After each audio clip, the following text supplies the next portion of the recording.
Nobody puts baby in the corner.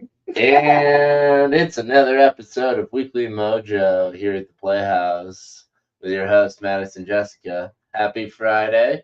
It's March 7th. I'm bad with dates. I forgot what day it was earlier, so We thanks for don't having me even out. remember what video we're on most of the time. So, we're just going off of good vibes and fun times, Apparently, making yeah. our own I as believe we this is go. number 32 for what it's You're worth. exactly right, Connor Borrega. Thanks for the reminder. And we've got some guests, although they're really not on camera, so it doesn't really matter. But Yeah. that's why you're in the corner.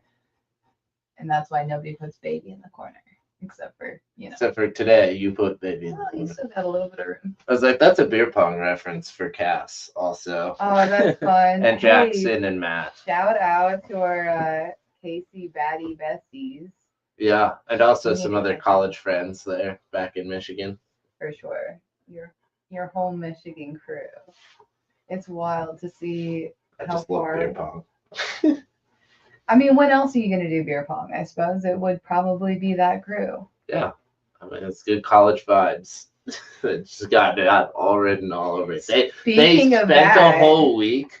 You'll appreciate this. okay. They built their own beer pong table for their house The because I resin didn't live with one? them. Yeah, well, no, it wasn't resin. That's a different table. The bottle So cap table? Okay. well, no, the bottle cap table was mine. Okay. um, which I got from someone else who got it from someone else in my fraternity, yada yada. That's how that goes. But they took like a week or maybe a couple weeks and well, an entire year before that, where they color coded all of the bottles they drank, and then they built like a table to then string up all the lights around these bottles that are color coded inside of a table. Then they put some glass over the top of it. Okay. So it was a light up beer pong table that just looked curated in a Cool. really cool, So- colorful fashion. And Matt, cut all the wood, built the table, all from scratch. That And doer mentality. Exactly. Love it. And that thing was followed it glass around. bottles then that they like? Yeah, glass bottles. Okay, that makes And there sense. were bottle caps. I forget how the bottle caps were incorporated. They might have had that as a base as well. And Sure. the caps of the colors were doing a design on top of the bottles. But it was more about the bottle labels, which is also a you thing. See, that's the boys will be boys energy I'm perfectly fine with and I love hearing about. And then, we drank and played beer pong every couple of days. It's more or less at their house. I mean, yeah, you got to make use of the table. Yeah. It's that like the story of the bottle cap table has inspired me, and thank God for Livy giving me the Michigan container that we have. So if you come over to this house, don't fucking throw that bottle cap away. That goes in that container, and that will be I'm a guilty of project this for still sometimes. one day. I'm Which like, is do I wild. save Jarritos caps even? Yes. I know, but yes, my brain's like, what? Si, senor. Yeah, I know. I love All of the above. Jarritos. Oh, that's a recommendation. I'm gonna give a shout out for the recommendation corner if I may. Yeah, for sure. For Jarritos and also their LOL. Bones NFT. It's that because that was such a short-lived thing. We only saw one in the real life wild, and it was so cool to collect. I would love to see another drop of the Jarritos. NFT editions, Yeah. absolutely. And on top of it, send us some merch. We know you do that. I would love to wear Jarritos merch around. We would love to be the representative of the Jarritos. Way to go, Boomer. Yep. Knocking over the camera. He's making himself known. You got it, buddy? He's trying to go out the way he's supposed to normally go out, but I don't have the door open. It's okay. We were just so fucking excited to get on and talk about nothing and everything all at once. But oh my God. Without further ado, should we just get into the baddie of this week? Yeah. I guess we shall. Miss Virginia Hall behind us here. The movie star. Should be a fucking movie star. Her name's got so much star power, it feels like. It really does. Yeah, if you could cue us up on that new LLM you were talking about, I'll I'll set the It's tone. not a new LLM so much as an LLM that's new to the show. Sure. That is correct. We will try out whatever you got queued up here. Claude AI. Oh, Yeah, okay. so we're You've been gonna using use this for Claude. your This is what I use building for your tool. coding, and Yeah. I've been told that it is very good for copywriting. So we'll see how it does, or writing a script for us on a show. Hell yeah. Let's see what we can do. Without further ado, Miss Virginia Hall, best known as the best well-known spy for the U.S. that no one knows, of course. She was defying sexism and ableism, and she received the Distinguished Service Medal, with her life being a roadmap for how to raise an independent woman. I do not remember where I got this, unfortunately. But that is just like fucking a tale as old as time for me. I am so very much looking forward to seeing what our conversation is about, because there's a lot to unpack in that conversation already. Are you sticking around for the show? Or are you gonna go hang out somewhere else? This is part of why I like Claude. Are you okay? Yeah. Do you want to be student or professor? Well, El Prof. Okay. Well, that gives me the majority speaking role, as you can assume. Always. I'm not always. I'm usually not El Prof on camera. Okay. So would you like to? I'm happy to be the student here. Status, and then I shall profess my admirations for Miss Virginia Hall. Sounds good. Ooh. So fucking stoked. So recommendations corner. All right, if you haven't, because I know there's not anybody at this point. But because I am an Instagram whore, I basically have finally gotten back to posting these bad bitches of history. So, if you are further inclined to follow along on the Instagram page, Baddie Bitches is the. That's with a 3 at the end of bitches. Because Baddie Bitches was, or Baddie Bitch was, I don't know. Anyway, clarify, Baddie Bitches E, with a 3. Yeah, the E is a 3 at the end. We'll link it up on everything else, but it'll be fun to continue along. And I've gotten 47 painted baddies to date, with another one all sketched out and ready to go. It's been very fun to get to share the projects as we catch up with everybody. Nancy was excited to hear about our project endeavors. Oh yeah? Yeah. That's fun. For sure. All right, we've got a 4-page script here called The Limping Lady, the Virginia Hall Story. Nice. All right, what a setup. Do you want to be the narrator? Or, well, I'll be the narrator because I'm going to be the student. Okay, cool. That sounds good, as long as you're comfortable going back to back. As long as you're okay. All of that. If you can handle that back to back, you feel free, babe. All right, okay. Fade in. An elderly professor sits... Hell yeah, that'd be me. I will happily take elderly status. All right. As soon as possible. An elderly professor sits across from a young student in a university office filled with history books and wartime photographs. A black and white photo of a woman with an enigmatic smile sits prominently on the desk. Would you say that's an enigmatic smile? Yeah, I think so. Okay. What does enigmatic mean? I'm not really sure.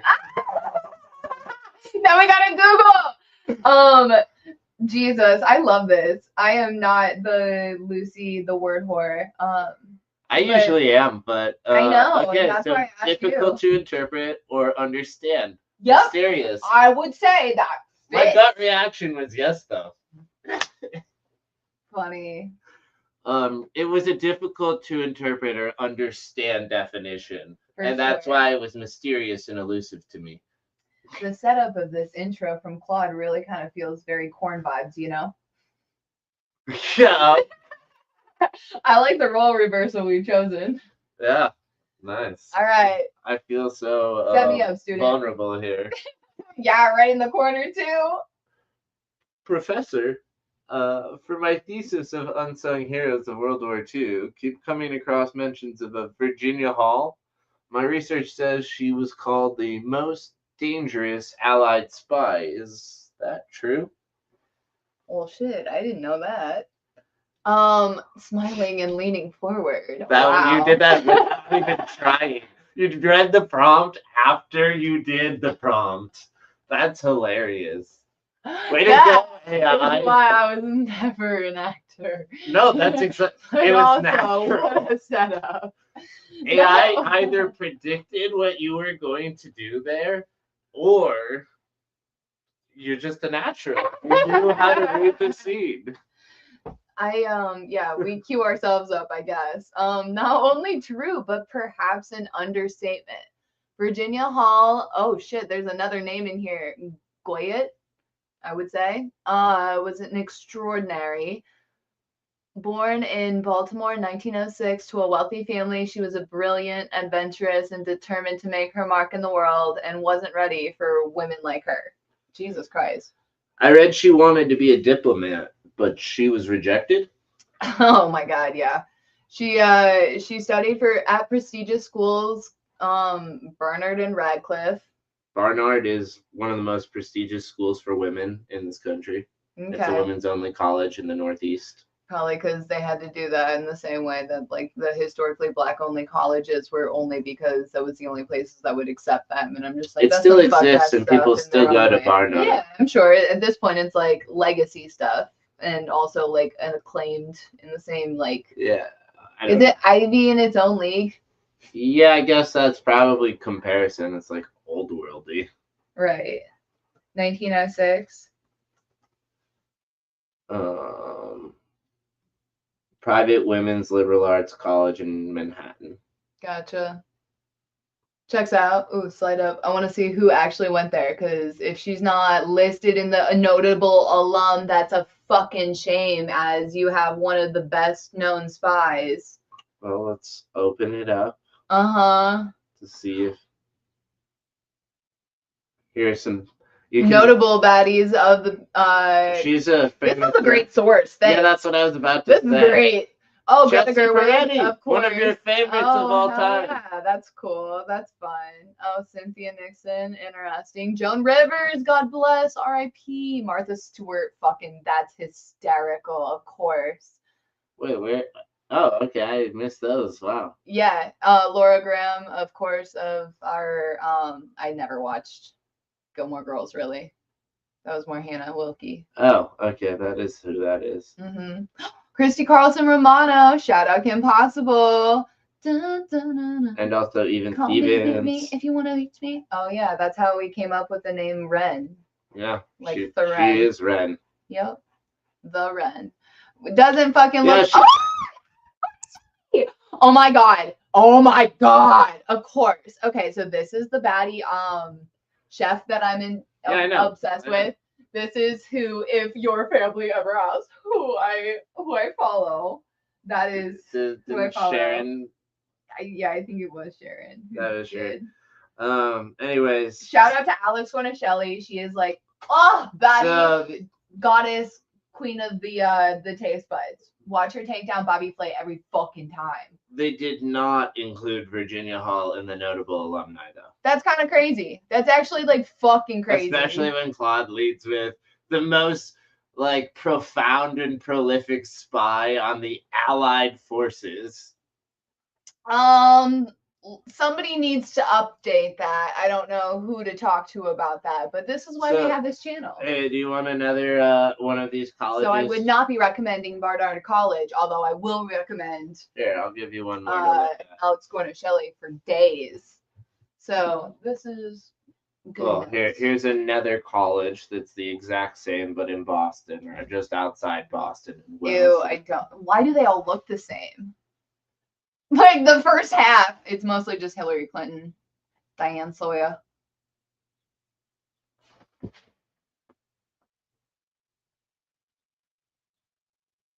I don't know any really of these. A lot of these are like politician type people. Okay. I'm gonna say no to this as a whole. Not a as fan of source. Wellesley. Nope, I won't be sourcing any baddies from there unless I'm like told otherwise, and there should be a very strong case because I'm not seeing it there. Nope.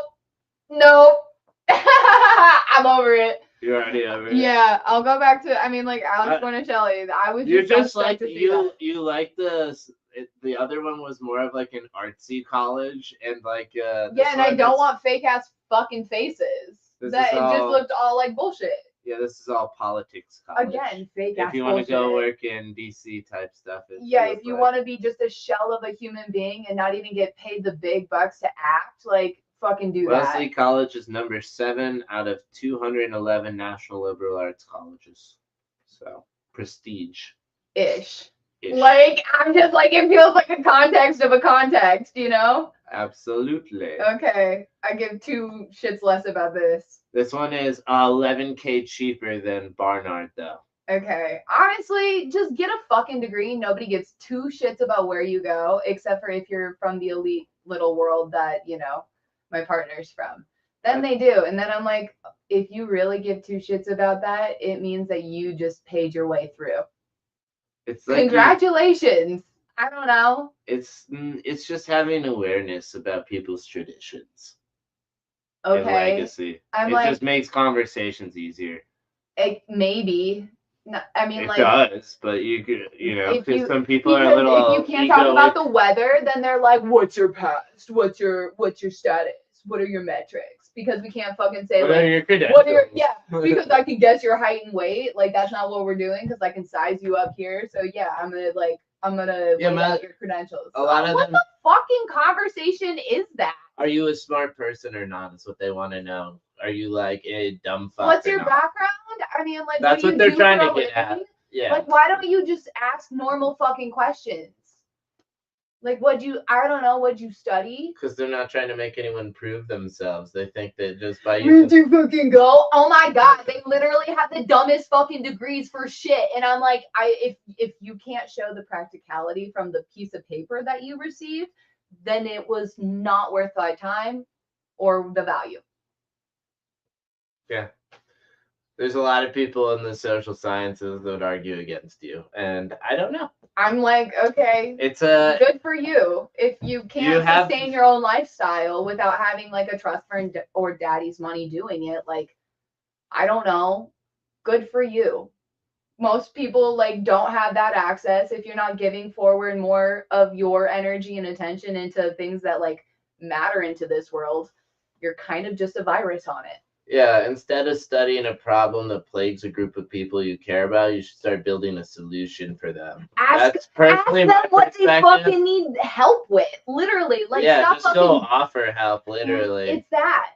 I mean, stop philosophizing what it is. It's right. You're trying to get your boots on the fucking ground, get your hands dirty, and find out what the fuck's up. Fucking work. There's nothing. There's nothing you can do other than get on the ground and see what's going on. Because if you study it academically from books, you're never gonna have an understanding. There is no substitute for real experience. Right. Learning through a book is helpful and gives you context, but it is not real experience. Right, which is why they're like, you have to have 5 years of experience, but also have this degree. And it's like, how are you supposed to get either if nobody gives you a chance? And it's like, well, fuck, then I don't know what else to do other than... The thing is, people give chances all the time. You have to be out there hustling for it. Some of that involves independent study to build up the skill set so that when you're in that conversation, you can get questions. Right. And then you show that you're engaged, you're interested, you have a little bit of get up and go. And people more often than not will take a bet on that and say, hey, here's a small project I could use your help with. Right. And pay you for it. For sure. Right? That exists time and time and time again. For sure. But having the people that are willing to take a chance on you, I mean, it's just about, don't ever shut down conversations unless you need to because they're not respecting you. I don't know. You know, like lead with an open mind, but then be aware of don't assume your own boundaries. Right, most of the time. And then if they show their true colors, believe them. Yeah, hold your boundaries. Walk that fucking shit back, you know? Walk away. if someone says something that offends you, right? Like, because that's kind of where we're at with this conversation at this moment. It's like, okay, assume that it wasn't intended to offend you. Still hold your boundary and say, hey, I'm sure you didn't mean this, but it kind of rubbed me the wrong way. I would appreciate if you did this from now on. Most people are going to be like, yeah, Oh, no shit, problem. bad, didn't Yeah, realize. sorry. If they have an issue with it and Right. flip it onto you and say, but you did this, Then you run see the the red fuck away. flags. Yeah, like don't fucking. Dude, don't play with that dog shit. Like you don't have to let your boundary be crossed, but you don't have to be a dick enforcing your boundary. You know. What more life lessons can we give, or should we get back to the story? I'm like enjoying the conversation for what it is, really, truthfully. It's Yeah. Well, something that's so necessary, and I'm just like, I don't know how else to like. You just gotta be kind, but be kind to yourself, you know? Lead with compassion, but fucking trust your gut. I don't need another college to source fatties from. I already have a backlog. No. I wanted to see. So it says her other school was Radcliffe. Oh, gotcha. I wanted to know. It's another private women liberal arts Of college. course. Oh, it's a part of Harvard now. Oh, okay. So she went to Harvard and she was from a well-to-do family. I'm not surprised. It's kind of crazy that she wasn't. Wait, is she listed as an alum on there? Yeah, because I'm like, it's not like, what the fuck? I don't understand. Well, she was a spy. No one knows about her. She did her job too well. She was so good at her job. No one knows. Nobody wants to. Well, they're like, we can't probably pay homage to all of the spies that we have come out of our fucking school. So presidents of what, you know? Here's Virginia. Hey, okay, God bless. So I will be sourcing from here. Thank you, Radcliffe they College. Her. They claimed her. Yeah. Who are the other baddies? Henrietta Swan. Oh, Mrs. Lovett. I tried reaching out to my art teacher, Mrs. Lovett. Just seeing if she was going to be back in town, and she didn't get back to me. But I'm like, that's crazy. Gertrude Stein, Helen Keller.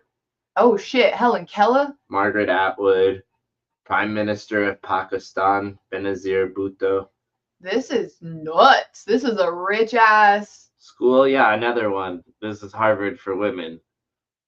Margaret Atwood's a big name. Yeah, I know of it. No wonder. I gotta do Mrs. Lovett a favor and do that. Astronomer and what? A computer. That's what it said. Computer scientist. Just computer. There's Virginia Hall. American spy with special operations executive during World War II. That's crazy. It really Carolyn is. Kennedy, Keller, huh? John F. Kennedy's daughter. Okay. That's a famous person. It's a famous name. I'm like, what do you do? I just recognize him.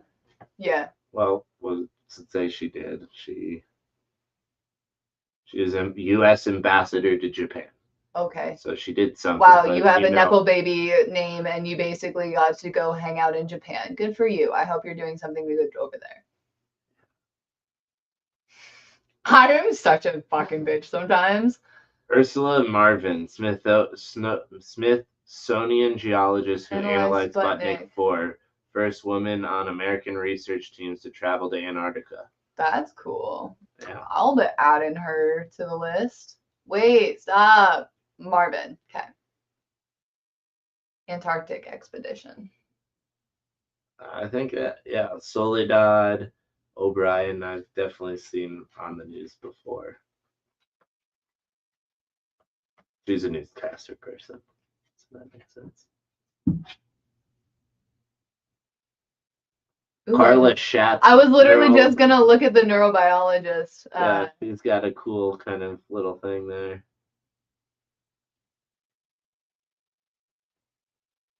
What a last name.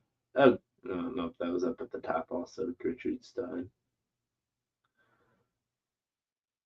Anyways, I don't really know most of the rest of these, but cool. Well, I'm happy that they represented her in her. Not Barnard. Right. Fuck Barnard, I guess. What one did you say that I had Well, to she didn't get a listen to? degree from here though, which is actually so funny. That is hysterical. She also went to George Washington University and American University, Okay. which makes sense. Baddie with accolades. She just got bored and was just like, all right, something new, something new, something new. I get it. She was a spy for the US, UK, and Free France. Nice. Very cool. And then her husband is where the Gaulois name comes from. Gotcha. That checks out. She's from Rockville. No, she's from Baltimore, died in Rockville, buried in Pikesville. 76 years All old, Maryland. died in 82. Who's her husband?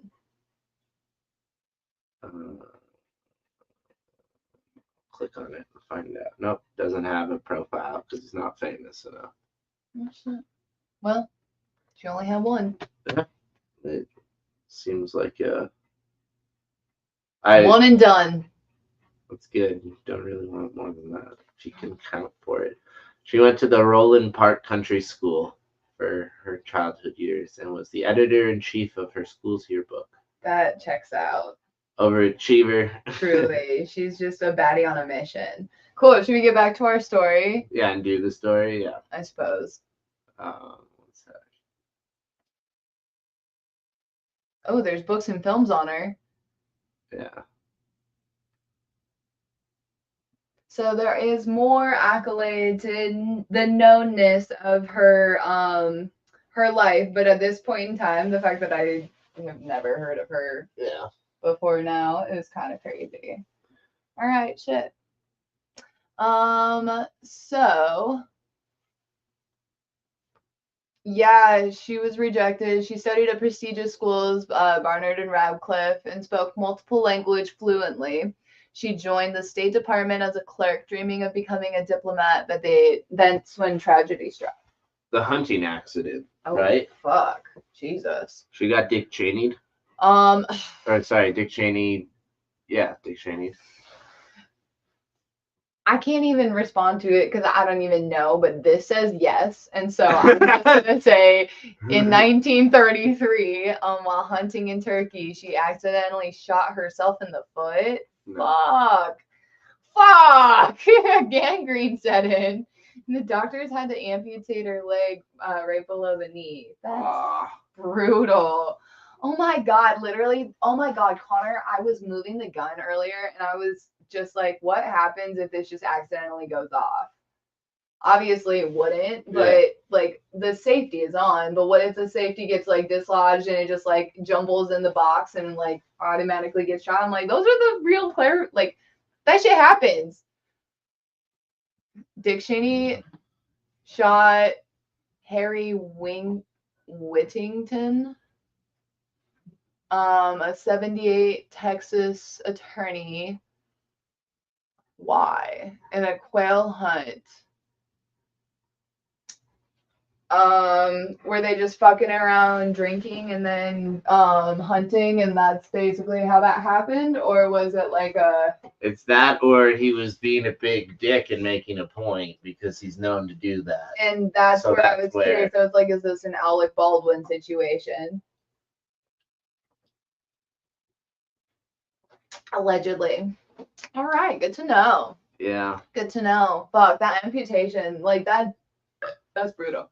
So, but I'm like, did she accidentally shoot herself, or is she saying that because someone shot her? Not that like she want, right? Like, but someone's like she not allowing her to say she on the responsibility because that is very classic for that time. And and I'm like, as somebody who's such a like probably very meticulous individual, she was. I can't imagine that she would be the one that would be shooting her foot. And thank you for calling that out because I think you're absolutely dead on that. And that's why when I said the Dick Cheney thing, and then you were like, I can't say the yes thing. I'm like, no, it's predicting things. The yes was meant to be there. Oy, wow. Anyways, that would end most careers. Ugh, but not Virginia's. Thank God. She taught herself to walk with a wooden prosthetic, which holy shit, I can't even imagine how uncomfortable that had to have been. She nicknamed it Cuthbert. Yep. Cuthbert.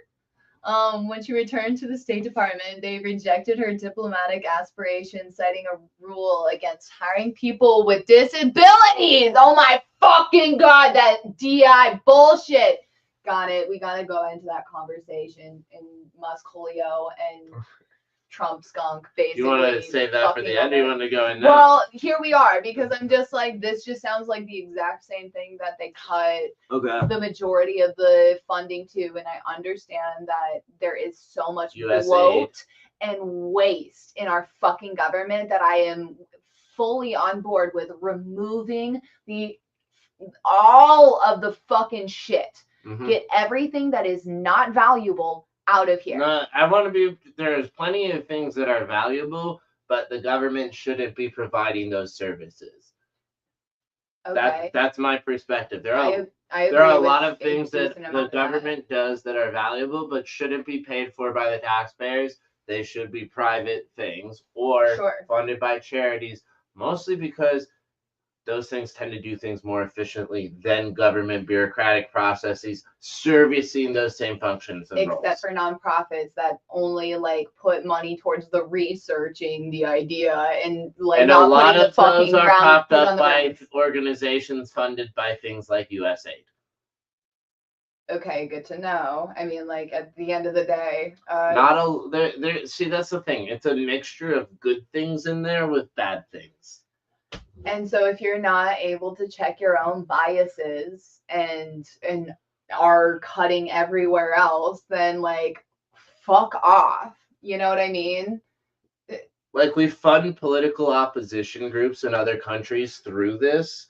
We also play out corruption bribe schemes. Muscolio's SpaceX thing broke apart and was literally causing a bunch of fucking issues. And I wonder if that was what I saw in the atmosphere, like when I was flying back into KC. Yeah, maybe. That's crazy. Because those, what you're talking about is that the Starlink satellites, especially the low orbit Starlink satellites, have been known to fall out of the sky, fall out of low Earth orbit and crash to Earth. But he also put up a rocket trying to like say this is going to go to Mars, and it fucking exploded and then fucked over all of the flights in Florida, all the way up to delayed flights in Philadelphia. And then also my colleague's flight going out of this happened like yesterday or 2 days ago. I saw videos of the heavy booster successfully landing back at the rocket pad. I don't know what the fuck I literally just watched, but it was not that because that's so wild. Because the commentary over on Twitter, of course, biased, right? Oh my god! No, I mean, like, you're just I'm sharing with this information that like the only thing I've seen of this is basically from some people I know in the aerospace industry who I follow. Their commentary is it's so impressive every time Elon is able to successfully return the heavy booster. It didn't though. Well, apparently the heavy booster came back, but not the top half. And the reason that everyone's talking about the heavy booster coming back is because they're compensating for the fact that the thing exploded, which no one is talking about, or it's being censored if they are, because I didn't see anything about that on there. I saw somebody posted on their Instagram story saying like, oh, look, meteor shower. And then I saw literally the exact same photo being like, oh no, that's Elon Musk's, like the spaceship that was trying to pretend to go to Mars. It was doing some testing. Explosion. Basically ended up as debris across Florida. This should have been like yesterday or within like the last couple days. I just saw 2 things on this. I think I might have sent it to you, but I refrained from sending you all the things that I see. When I started drinking warm water to help. 12 hours ago, SpaceX explosion live. All right. I'm gonna do the Fox weather one of it because that's fine. Trustworthy. I don't care. It's just like at least acknowledge. Yeah, that's exactly what I saw on my That is not friend's good. Instagram story. Where What happened? Oh man! Look, It blew up. Oh my gosh. Again. It's floating. It's in the clouds. The thing said, oh no. That's like farther away than last time. That could have fallen us this time. And it basically fucked over flights all the way up to Philly, and I'm pretty sure that my colleague that had a delay going out of Detroit, yeah, exactly. That's exactly what Gabby's posting. So follow Gabby, wellness and all of your like health and wellness. She's got a lot of really cool content. Definitely. Whoa. Oh, I see the blue. Leave the video. Gabby Wellness, Gabby. Shout out. There's a Make America Healthy Again is one of the synergies that we both came together when we were hanging out with Molly at her new moon ceremony. So go like and follow.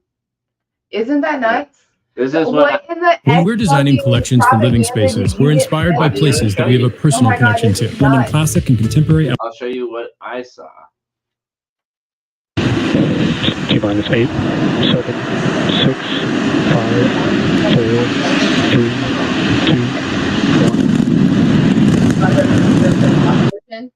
1. No, I saw the retrieval where the piece comes back. Gotcha. Which means a different part exploded. Like I said, the top part exploded, the bottom still came back. They just showed the bottom coming back to everyone on Twitter, is basically what I'm saying, that they did not.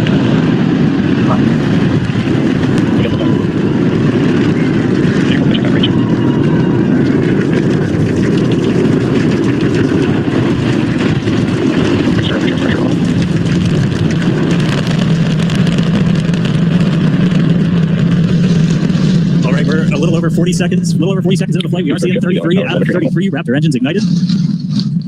Boosters pushing us downrange over the Gulf. Next milestone coming up in just under 10 seconds is going to be max Q, that max aerodynamic pressure. Big dick, complete with 2 balls. Sorry, that's from. And Starship second stage engines. Okay, this is where it detaches. This is where the explosion. And he just comes out and away from it.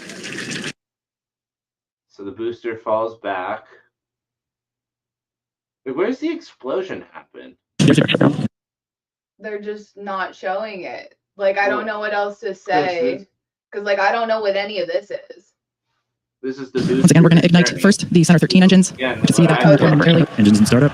This is going to come down to 3 engines as the booster slows down 4. And we just heard the sonic boom. What an incredible sight to see the super heavy booster gliding down into the chopstick arms once again. Stuck the landing. Like, did they cue the... No. So that's what I saw. That is the most fucking manufactured. I can't even believe that this came out of a NASA lab type of situation. This is definitely in a, like...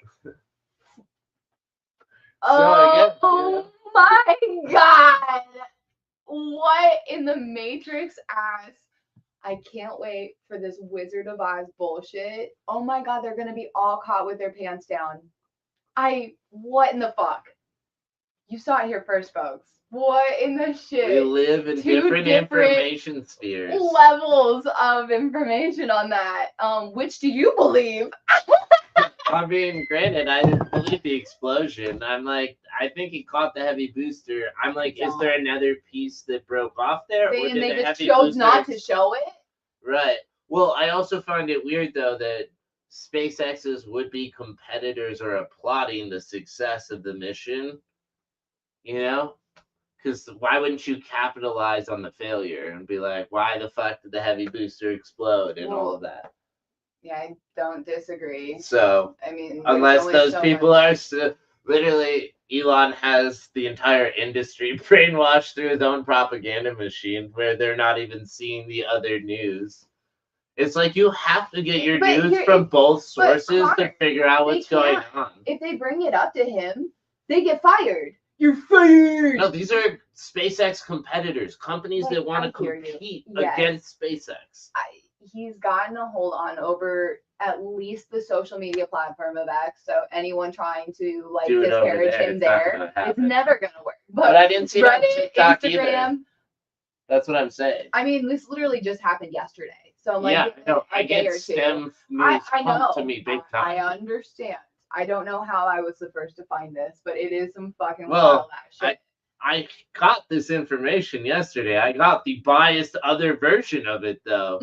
That's the point. And you're like, I know. It's like, when am I gonna get the other side of this perspective, the explosion? Obviously, right now when you shared it with me, but when was I organically gonna? I get have it back? no idea. That is some wild ass shit, Right. though. But that's why it's helpful to have sounding boards from different perspectives because You you need can to literally draw get from so many locked sources. into your not incel you, but like No, you can it's get like- locked into whatever perspective that is very like niche and specific. And if you don't have a different sounding board, you'll just end up in an echoing chamber. I give people the wrong impression because I've got strong convictions, but they're loosely held, you know?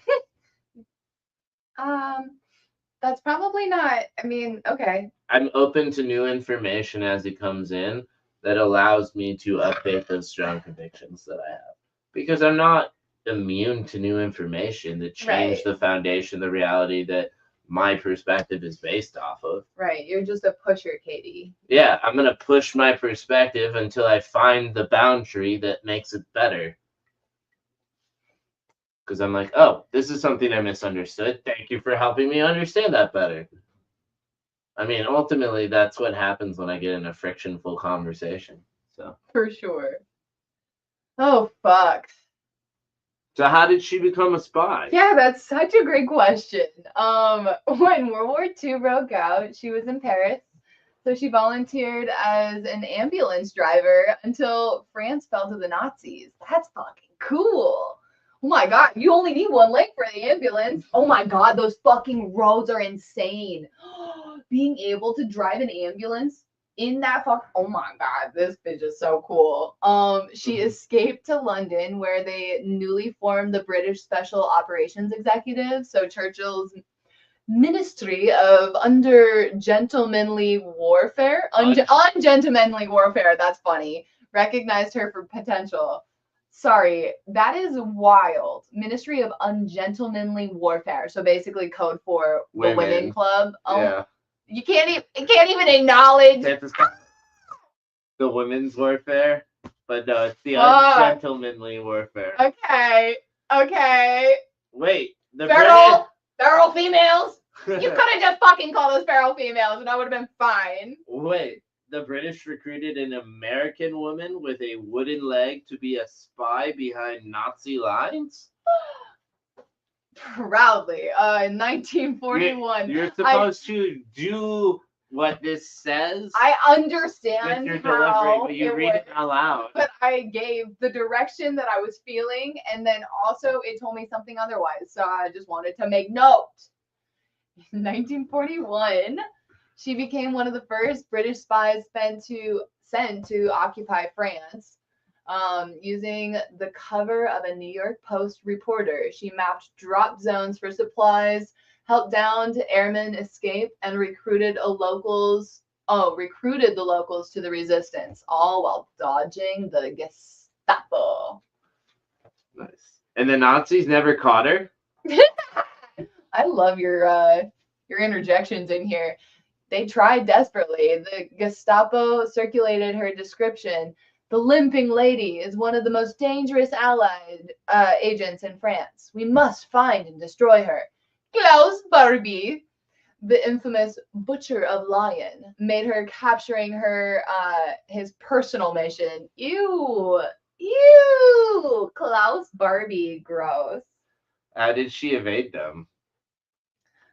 This did not do a great job of the equal distribution of I conversation. didn't ask for it. Oh, okay. So I'll have to try that Next time we'll try it. So disguise and grit. When things got too dangerous in 1942, she escaped. Not by sea where she'd be caught, but by trekking on her prosthetic leg across the snow-covered Pyrenees Mountains into Spain. over a 50 miles in the dead of winter. God damn it, I should have done white. But it's fine. She had to get out before she got to the white. It reminds me of Casablanca a little. Okay, I've never seen it.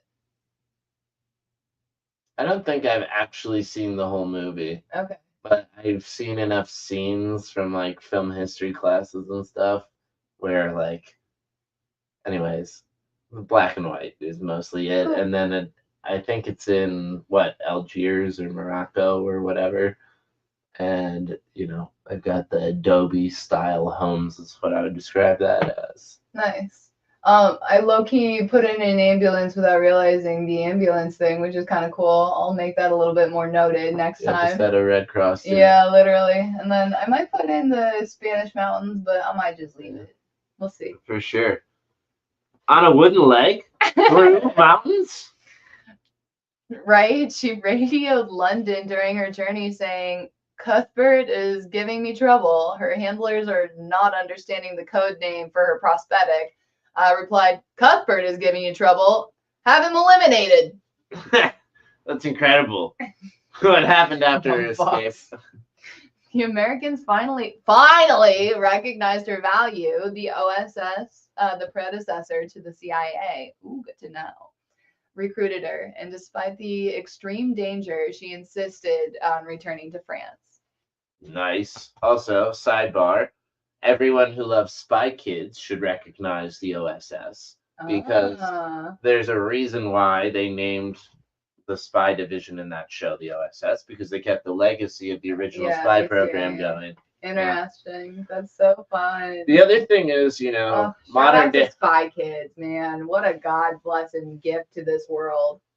People are always in a hype about how anti-democratic it is to treat reporters, but you have to remember that all the time countries are running spy operations on each other and often use people in specific positions to facilitate their spy network. So if you think we don't still leverage journalists to spy on our enemies in enemy territory, then you're a dumbass. Fucking stupid. Yeah, sorry, not sorry. I just wanted to call that out. World works. And this has nothing to do with like justifying the murder of journalists, but I think people have to understand the larger context that happens in.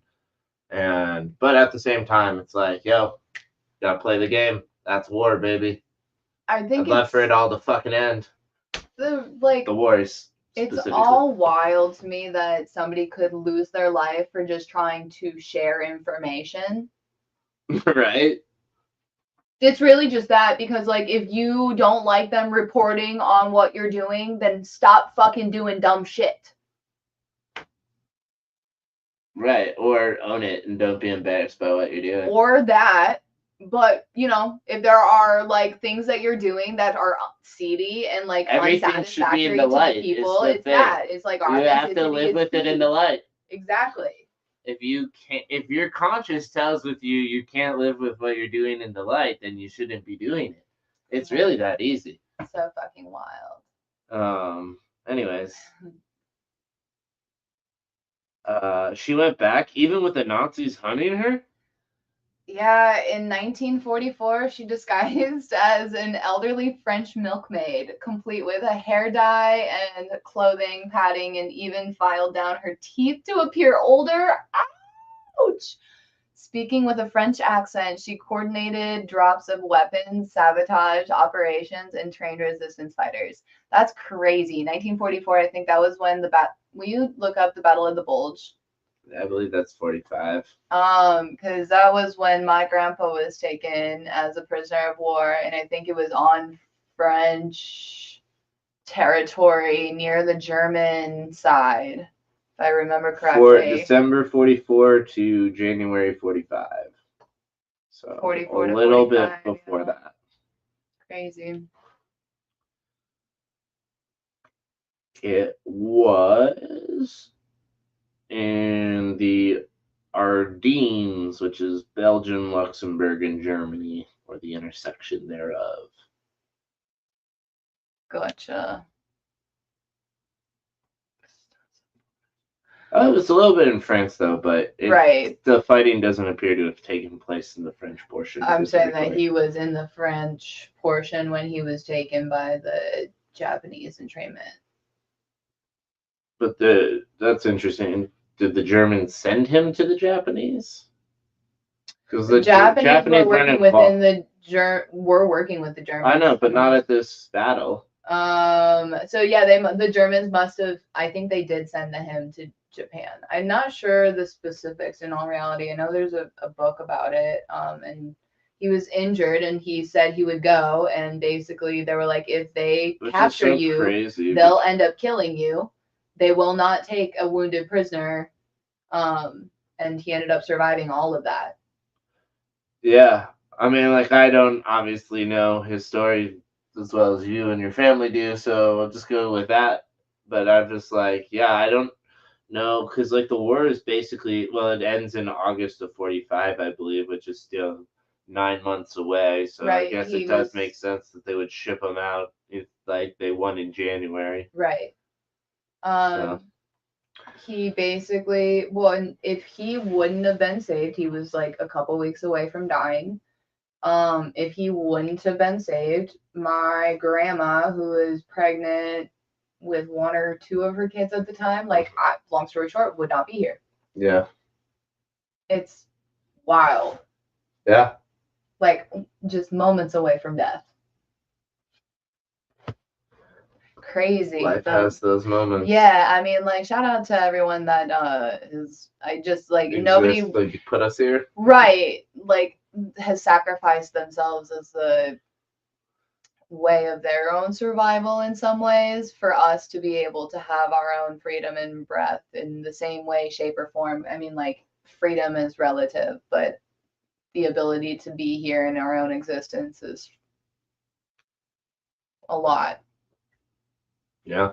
A lot to be grateful for. But Totally understand. That's what adoption taught me from a very young age. Yeah. What kind of impact did she actually have? Well, by D-Day, she had helped establish more than 400 agents in the field. Her network killed 150 German soldiers and captured 500 more. They sabotaged Nazi supply chains, blew up the bridges, and provided crucial intelligence. The Nazis considered her network one of the most effective in France. I'm not surprised. And after the war? Oof. Well, that's where the story turns bittersweet. She joined the newly formed CIA in 1947, but hit the same glass ceiling. Despite her unparalleled field experience, she was relegated to desk work, and she retired in 1966 without any public recognition. I fucking hate the American government for the like twatipusses that just symbolizes. If you're not like what? If you don't if you don't have a dick, yeah, we don't give a shit. Did you know that Socrates learned most of his work from a woman? I said that to you, right? And I was like, that's nuts. And they've written her out of every fucking history book. She's gonna be a baddie. Don't get me. Yeah, they purged a whole lot of the authorship and the intellectual scholarship from the Grecan period. During the Roman period, they basically got rid of the more balanced matriarchal, patriarchal kind of role and things. What is wrong with Roman Catholicism? No, this is the Roman Empire. Okay. Before Roman Catholicism, they create Roman Catholicism in theory. Well, Roman Catholicism is its own thing because you still have Eastern Orthodoxy, and you also have, before either of those things, you have Constantine making Christianity the religion of the realm, which Catholicism does come from, but it doesn't fully come from that moment because it's more formalized later on when the papal seat of power basically consolidates in Rome. But the whole thing there is the Holy Roman Empire, which is the later stages of Rome, not the original Roman Empire, because the original Roman Empire were pagans who worshiped the same gods by different names as the Greeks, had moved into a patriarchal kind of militaristic society, more so than they had previously. Like, I don't fully know that whole whatever, but yeah, it's It's- such a wild yeah. concept. It didn't to start think. that way necessarily, because the pantheon of pagan gods they were worshiping included worshiping Women, yeah. like there's There were a lot equal of women. distribution of Not to say that pagan, genders and I like size. approve of pagan worship or anything. I'm just like, No. from a historical perspective, it's worth acknowledging. Right. Because There's then it- balance in like the duality of human nature, and I think that's what we're missing right now. Yeah, for in sure. like what is like traditional We have understood. unhealthy balances of masculinity and femininity everywhere in the world. People talk about toxic masculinity, and that is basically because men don't have a good balance of femininity in their life. Right. And where is that coming from? Well, there's a lot of sources, but men are responsible for figuring out some of their own stuff and just not being so fucking sensitive.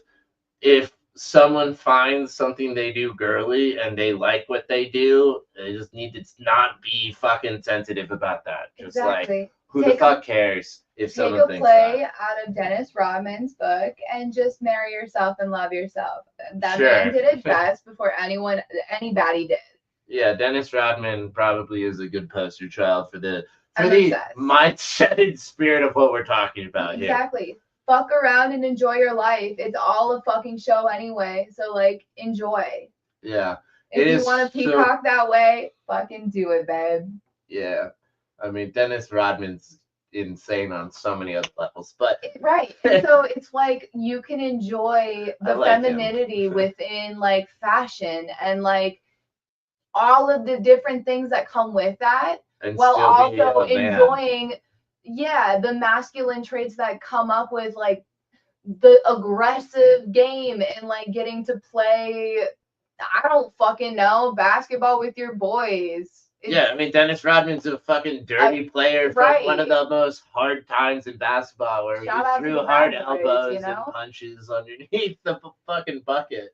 He's Anyways, clearly working through some stuff, but I appreciate and respect the authenticity of himself shining through the entirety of that. sure. I Not like many Dennis Rodman. people could I be said. like linked up with Madonna in her heyday, in all honesty. Like honestly, he was her peak. Let's be real. Okay, I mean, that's sure. I'll stand Wasn't behind she that. with Derek Jeter though? I don't care. Okay. I think people- Mariah Carey was too. Like, okay. Yeah, I mean, like, I don't know. It's like I'm trying to think of other things you could throw out there. I'm For just sure. trying to cover our bases. I'm not trying to make an argument. I'm a big Dennis Rodman fan, though not from his Bulls years. I'm a Bad Boys of Detroit kind of Right. guy. That's why I was talking about the. That's why I said Bad Boys. Yeah, well, I know, but I'm clarifying for other you. people. The 90s, man. Well, Life he was on the Bulls different. in the 90s also, because he's a part of, Michael Jordan's Magic run and stuff. Mhm. And that's probably how he wants to be remembered. But I want to think of him with Bill Laimbeer throwing punches in the paint. So recommendation corner is look into Dennis Rodman's life, because that's a badass of history that it's pretty well known, but will get covered at some point. yeah, and if that's not enough, he's best friends with Kim Jong-un. He's just baddies with everybody, He's just Yeah, like, but- be authentically himself. But you're right, to have Kim Jong-un on your like speed dial, that says a lot. It said, I don't know what it fully says, to be honest, because we accuse him here in the U.S. of being a ruthless dictator. But in yeah, we are Southeast Asia. actively living through one also. So Yeah. oligarchy, dictatorship. I don't know how it really fucking works when corporations. I want to run be the clear. puppets of the politician faces, but they all just make money off of Right. the slavery of the U.S. population. Well, we're And- voicing our concerns about oligarchy today. No matter which candidate won, we still live in an oligarchy, Yeah. and they're still both backed by Yep. the oligarchy. The headless beast. So let's- that is let's the be real depository here. trust company and the founders of that. Yes, sure. That absolutely. I mean, also the corporate backers back candidates on both sides of the aisle, which All the means they time. play for the same team. Yep. It's funny how often they just give the same money to the same players, or like equal but opposite. And I'm like, so you don't care who wins, you make money regardless. Got it. The only job is to keep the discussion on identity politics that have us yelping mostly around, you know, either technology policy or social policy, depending on who's in charge. A divided house doesn't stand, and that's what they maintain in order to like maintain some except sort when of fear. Abraham Lincoln said that, he wanted the house to stand, not fall. Just to clarify. Well, for sure, but like, and that's the conversation. Getting back to it, they know that a divided house doesn't stand, so it's easier to keep disrupting the peace and keeping everybody fearful and like talking at each other instead of listening to one another. Right. And so that is also a part of defunding US aid, to clarify what's going. No, that is really a part of it, because defund Elon Musk hole. Sure.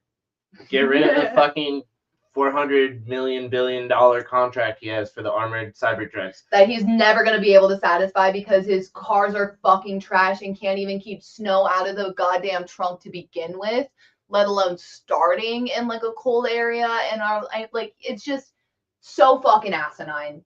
Yeah. Just so fucking asinine. I just don't want our troops to bear the cost with their lives of some shitty equipment.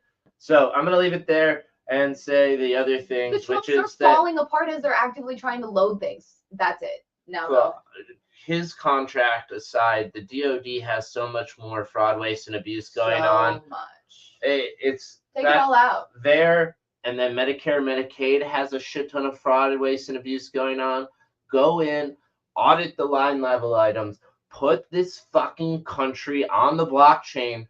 These citizens deserve to know how their tax dollars are being spent. That's exactly we have right. the technology to see this in real time.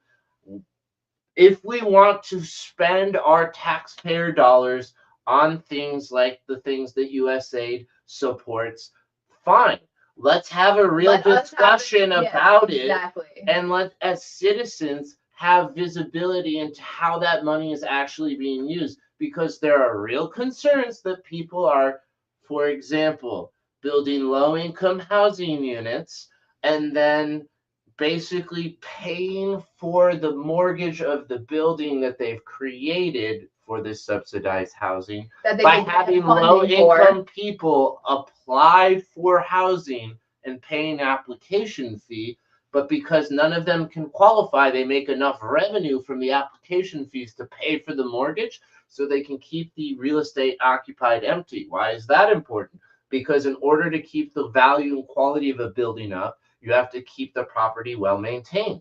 And most renters don't maintain their property or unit that they're in. They often destroy it, and the person who owns the building has to restore it every time during tenant turnover, which is why real estate developers, especially of new real estate, who build really cheap buildings that get destroyed really easily, don't want low-income people actually in those buildings because they'll destroy them.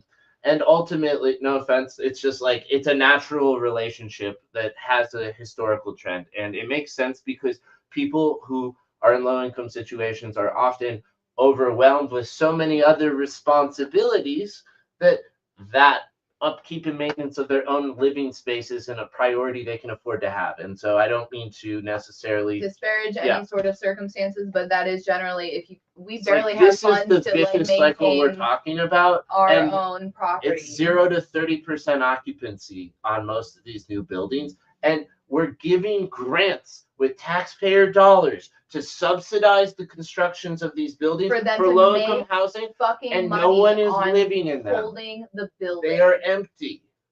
This is happening in LA and a lot of every city. This happens in Ann Arbor. That's why I brought this to your attention. No, but I knew about this because of the building I was living in, Varsity, which wasn't even low-income housing. They did that with a new build that they financed because they can make the value of the building stay better on paper for the banks longer if they keep the occupancy lower, because the appraisal value stays higher. And so you say that the renting rate is at $1,500, but you basically say $150 no non-refundable application fee, and you get 3 applications a day. You're basically making triple the amount that you would be if there was an occupant in that building. And that's the math that they know that they can get away with. And I'm just very sick of the abuse of what just sounds like taxpayer money. it sounds like a good cause and good initiative. I do want Right. to help people that are struggling with housing. To I have do think that we access should, to, but clearly this approach is not working. yeah. And it's a sunk cost. And here's the thing the governments are bad at is recognizing the sunk cost and taking the right action on it. Governments more than often like the status quo. And the status quo prefers to spend money on a sunk cost than to do anything to improve it. Oh, you're so right. Holy shit. Well, Like, stop wasting money. President Truman wanted to honor her publicly, but she refused. Honestly, understand. Preferring to keep her service secret. She did receive the Distinguished Service Cross, the only civilian woman to be awarded one in World War II, but it was a private ceremony. That's cool. Did she ever marry, have a family? She did marry. So Paul Goyette in 1957, he had been one of her fellow operatives in France. So they lived in a quiet farm in Maryland with several French poodles, no children. She died in 1982, largely unknown to the public. How is someone who accomplished so much virtually unknown? Oh, fuck. That's changing now. The CIA has finally named a training facility after her in 2017. Jesus. About fucking time. Books and documentaries are telling her story. A movie is in development. Virginia Hall is finally getting the it's starting to get the recognition that she deserves. Let's look into that movie. Yeah. A woman with a disability who wasn't supposed to be capable of anything, who became the spy the Nazis feared the most. She once said, I thought it might be fun to spy against the Nazis, but it was more than fun. It was her life's purpose. When asked about her remarkable achievements later in life, she simply said, not bad for a girl from Baltimore. That's fun. I know who I'm writing my thesis about. Virginia would appreciate that. She spent decades in the shadows so others could live in the light. Her legacy isn't just what she did in the war. It's that she showed what determination can accomplish against all fucking odds, babe. Hell yeah. To all the Baltimore baddies, I'm pleased to have, representation, finally. 2 movies. A Call to Spy, which came out in 2020. Okay. A Call to Spy is a 2020 movie about American spy Virginia Hall and other female spies during World War II. The movie is based on a true story. Cast includes Sarah Megan Thomas as Virginia Hall, Stana Kotnik as Vera Atkins, and Radhika Apte as Noor Inayat Khan. Nice. So those are the other 2 spies of note, potentially other bad bitches to investigate. Cool. Maddie, for you. So, and then the other movie is called A Woman of No Importance, and A Woman of No Importance, according to IMDb, is under development, and it is also a biopic directly about Virginia Hall. Who knows whether or not that will include the other spy ladies? We will find out. That's a cool movie poster. Yeah. It has 0.3 more stars than the first one. So, oh, this is something else. This looks like a play, maybe? Yeah, adaptations of the 2018, I have to imagine. Yeah. Okay. So, anyways. Cool. Stay tuned for more baddie information on Virginia Hall. Finally, somebody's talking about her. Only 50 years after she's died? Apparently. 70 years after the situation in the first place. And now Before Israel was No, even the in situation existence. wasn't there. She's from Baltimore, not Jersey.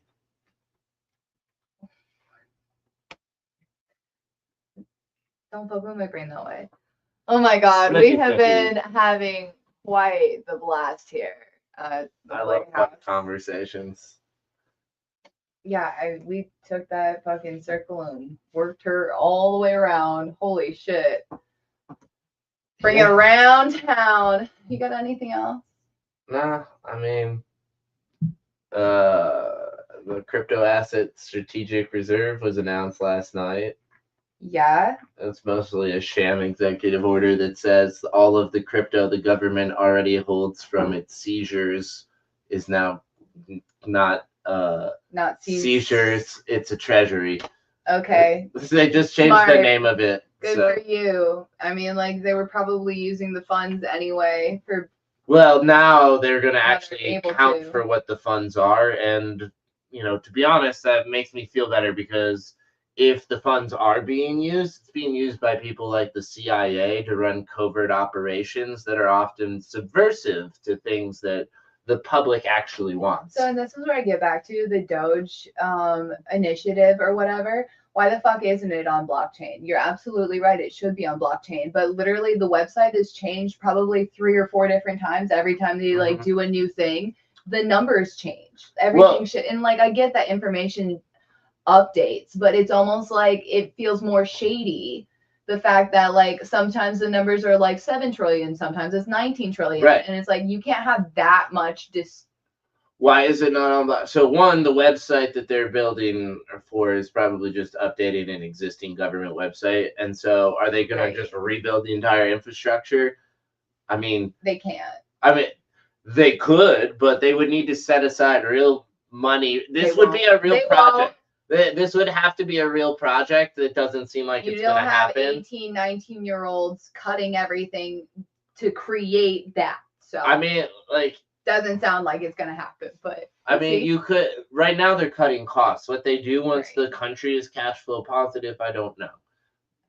Will the country be cash flow positive? That's a hilarious thought because I mean, just like the acceleration on our debt is like laughable. No, we are like a drunk person with credit card problems, basically. Oh, it's so bad. Watching our like country implode from the inside out financially just makes me feel like I'm reliving my like existence in Norfolk with watching the like church that we left essentially, because the person that was running it was just like draining it of its resources. Yep, all of them. Yep, exactly. Leeching off of including but not limited to just like pocketing their own situation and including their own family dynamics in the situation, and then just only wanting to grow bigger for their own fucking ego. I cannot stand by without fucking like spitting on that shit because it's just not for me. Gross.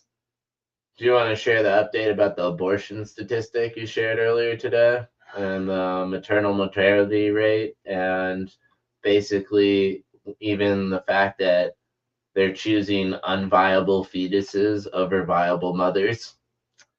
Sure. And that death rate has gone up, what was it, 20% or 40%? Like 40%. So this is really like, and we should probably look into this data, but from what the last time you and I looked into this, and this conversation got brought up between Nancy, our neighbor, and I when we were catching up. But basically, if you look at women's maternal mortality in the US, it's really high, like really fucking high.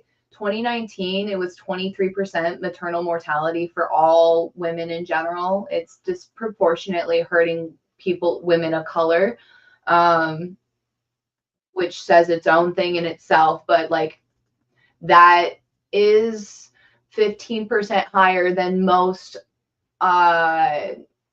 first world countries. So what the fuck is going on with the US is a great question. What's going on? Well, 2018, 2019, but now look at 2021 as well, because the 2021 is when the issues, you see far more increase in deaths from when we had the COVID vaccination inclusion, sorry, schmaccination. I don't fucking know if it's going to get like, if it's going to get dinged, it's going to get dinged. But I think you should be very conscious about the increased morbidity that has correlated with that same fucking year of 2021. The statistics that I was seeing was 2019 had 23% maternal mortality for women across the board in the US.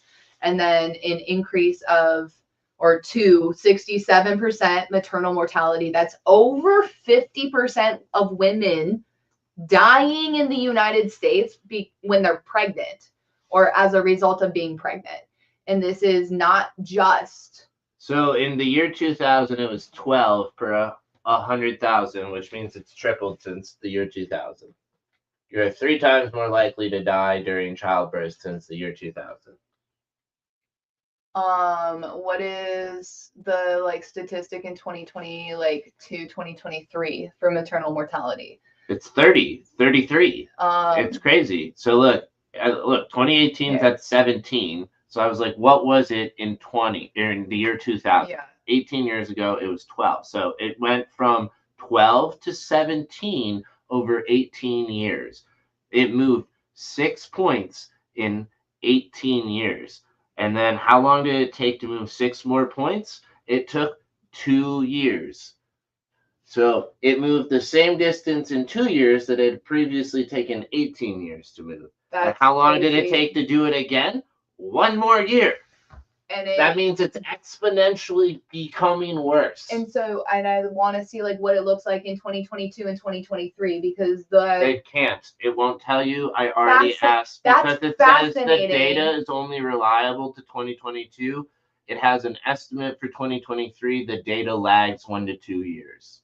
We're in 2025. We shouldn't have missing data for 2022. So that's right here.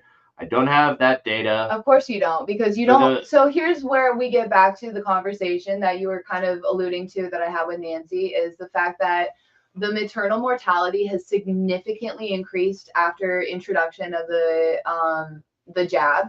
And as a result, I have a suspicion that Roe v. Wade was overturned in 2022, like a year after the major increase, as a way of trying to cover up the conversation around the statistics, and the fact that the statistics aren't even visible from this perspective is very clear. There's like very substantial Harvard physicians and like research facilities that were a part of handling people as they were actively dying. And a lot of them were silenced. And a lot of the representation from Big Pharma has a lot of suppression on the maternal mortality rates. So it just like it continues to get back on the point where this is a war on women. And we are seen as a fucking host for a clump of cells rather than the human fucking being that we are. We're just the object for somebody else's perspective. And I'm just so sick of having to have every fucking like